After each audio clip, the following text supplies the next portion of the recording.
Self-Love is the New Sexy, the podcast devoted to helping you overcome life's most painful and stubborn challenges so you can feel great, have more energy, and live stress-free every day. To reach your full potential, simply work with the powerful spiritual principles that are readily accessible to everyone. It's easier than you think, and on today's show, W. Mark Watts is going to show you how starting with self-love is the key to joyously and harmoniously making that happen. Hey everybody, it's W. Mark Watts. I want to say hello, welcome, and thank you to everyone for hanging out with me for another episode of Self-Love is the New Sexy. And today's topic is something that's super powerful and that we'll talk about on multiple occasions. But today I just want to introduce it to you and ask you a very, very important question, which is, what is your story?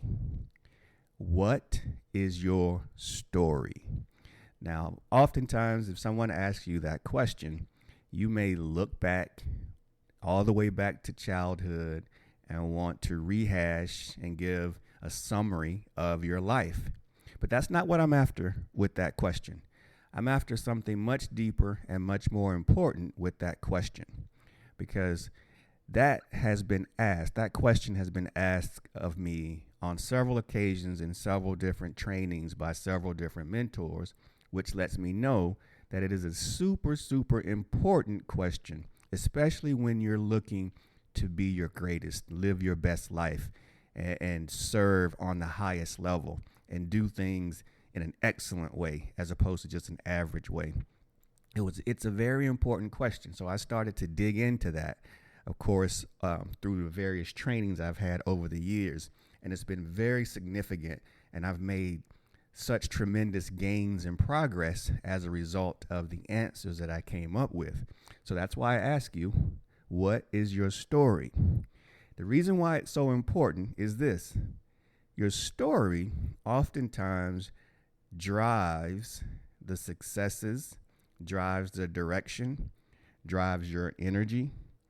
It influences everything you do in life in many respects, because your story is the catalyst. It becomes the captain of your ship, and it becomes the linchpin that holds everything together in your life. And so everything rides or is affected by the story you're telling yourself.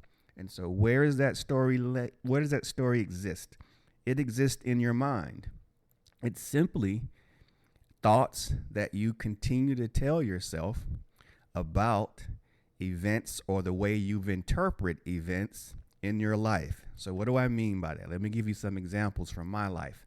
So one of the first examples when I was thinking about this message, one of the first examples that popped into my mind, or actually there were several, but one of the first ones was winning or becoming a champion in basketball. Because when you are a competitive person, especially in sports, the end goal should always be to win, to be the best, to win the championship or win the title or whatever it is, to be the number one team in your division, conference, state, in the nation, etc.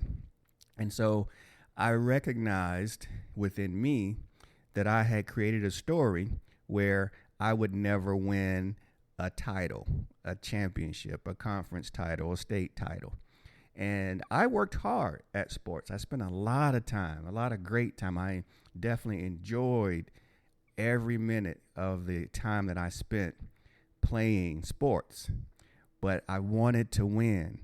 And I recognized that many times, and most times, I was not winning. My team did not win.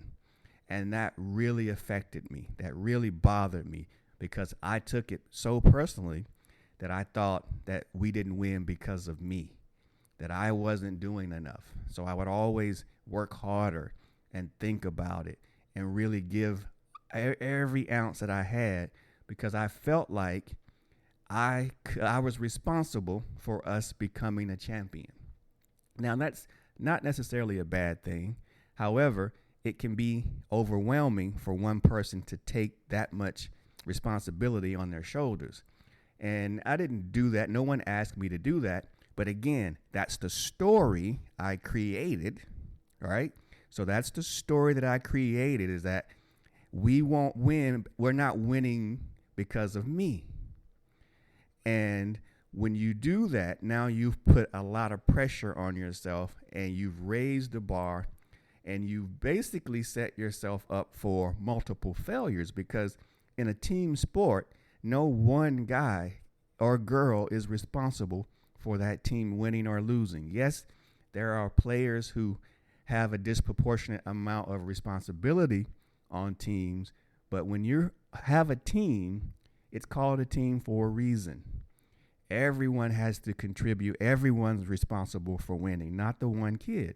And so therefore, when I would not win that conference title, that state title, or whatever it was, then I felt extremely bad, because I felt like I let not only myself down, but I let the team down and everyone connected to the team. Now, how is that going to be a good thing for me, especially as a kid and even growing up and becoming a teenager? I still carried that same responsibility quietly. I never told anyone that that's the way I felt, but I did feel that way. So when we would lose, I would take it so personally and so hard. I would be so upset with myself and with the world, and it just was not right. But all of that came about as a result of the story I had created in my mind about my level of responsibility and what I should be able to deliver in that particular environment. Now, that is not a beneficial way to approach life on a daily basis. And so that's why once I recognized that, I uncovered it, I knew that I had to do something different. And because that was not working out, it was causing me so much pain and anguish that it almost became, I almost felt like there's no point in me playing. Like, what's the point? I'm going to lose, and then I'm going to feel horrible, and I'm going to blame myself. And then that's no good. So, brings me back to the question, what is your story?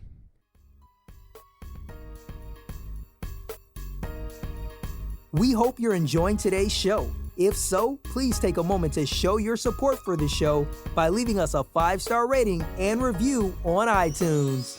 If you have questions for W. Mark Watts, please feel free to contact him over at wmarkwatts.com, on Instagram at wmarkwatts, or on Facebook at Self-Love is the New Sexy.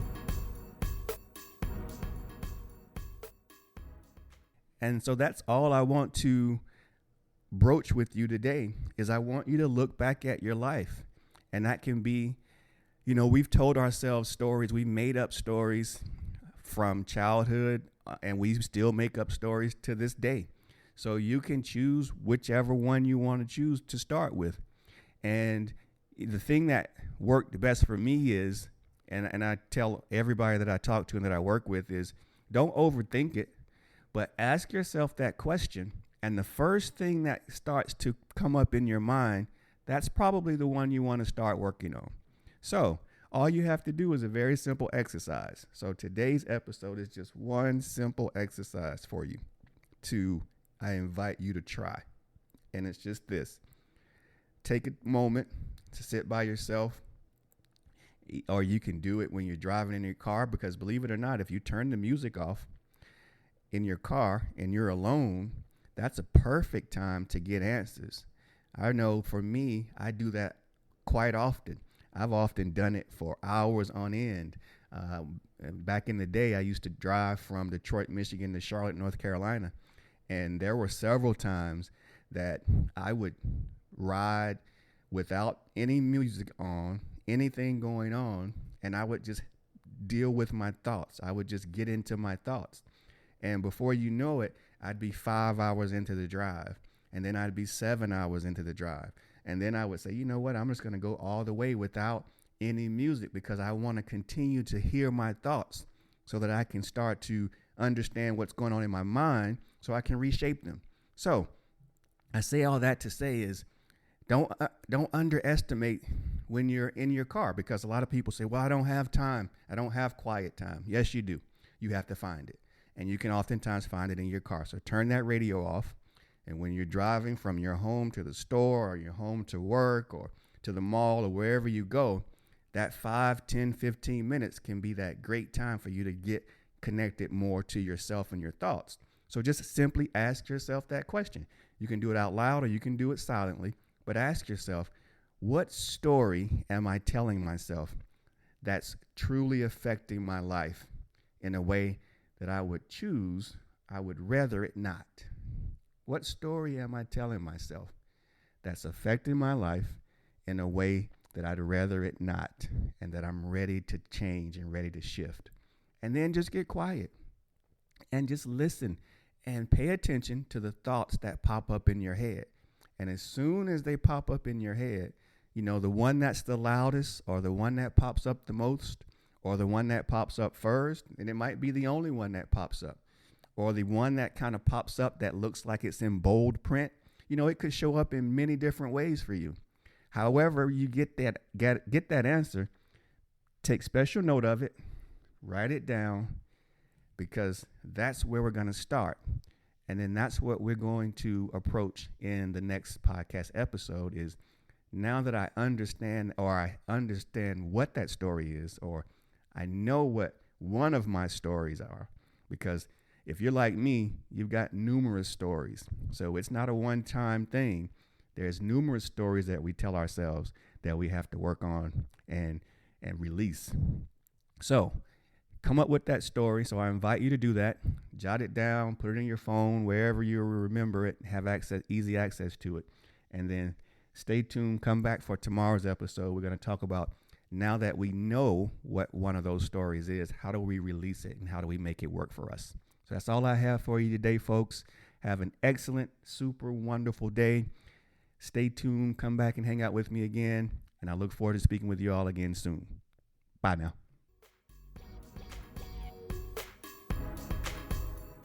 You've been listening to Self-Love is the New Sexy with W. Mark Watts. If you enjoyed today's show, be sure to tell a friend. Also, make sure you never miss an episode by subscribing to our show on Apple Podcasts, Stitcher Radio, or wherever you listen to podcasts.